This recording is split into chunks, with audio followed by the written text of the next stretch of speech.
నమస్తే పిల్లలు. ఈ వీడియోలో మనం 10వ తరగతి పాఠ్యపుస్తకంలోని కొన్ని సొంత వాక్యాల గురించి తెలుసుకుందాం. సొంత వాక్యాలు అంటే మనం సొంతంగా రాసే వాక్యాలు అని అర్థం. ఈ సొంత వాక్యాలు కష్టపడి ఏమీ రాయాల్సిన అవసరం ఉండదు. మనం రాసిన వాక్యానికి అర్థం ఉంటే సరిపోతుంది.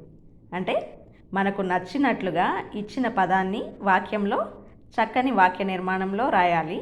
దానికి అర్థం ఉండాలి.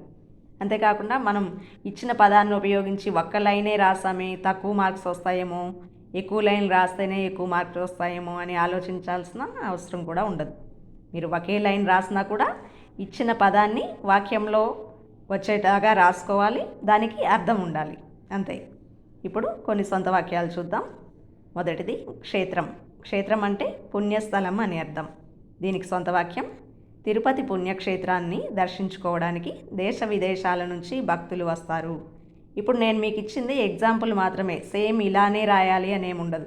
తిరుపతి ప్లేస్లో మీరు శ్రీకాళహస్తి, యాదాద్రి ఇలా మీకు నచ్చిన ఏ టెంపుల్ పేరైనా రాసుకోవచ్చు. కానీ దానిలో క్షేత్రం అనే పదం వచ్చి ఉండాలి. దానికి అర్థం వచ్చేలా వాక్యం రాయాలి. నెక్స్ట్ది యాది చేసుకును. యాది చేసుకును అంటే గుర్తు చేసుకును అని అర్థం. దీనికి సొంత వాక్యం: నేను మా ఊరు వెళ్ళినప్పుడు నా చిన్నప్పటి ఆటలు అల్లరిని యాది చేసుకున్నాను. మూడవది మచ్చుతునక అంటే ఉదాహరణ అని అర్థం. దీనికి సొంత వాక్యం: తెలంగాణ శిల్పకళలకు రామప్ప గుడి మచ్చుతునక వంటిది. నెక్స్ట్ పొలిమేర. పొలిమేర అంటే ఊరి సరిహద్దు అని అర్థం. దీనికి సొంత వాక్యం: దసరా పండగ రోజు పాలపిట్టను చూడడం కోసం పొలిమేర వరకు వెళ్ళాను. నెక్స్ట్ నిరంతరం అంటే ఎల్లప్పుడూ అని అర్థం. దీనికి సొంత వాక్యం: విద్యార్థులు నిరంతరం చదువుపై దృష్టి పెట్టాలి.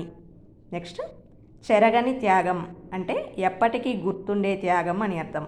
దీనికి సొంత వాక్యం: శిబి చక్రవర్తి త్యాగం చరిత్రలో చెరగని త్యాగంగా నిలిచిపోయింది. ఛానల్ని సబ్స్క్రైబ్ చేసుకోండి పిల్లలు. ధన్యవాదములు.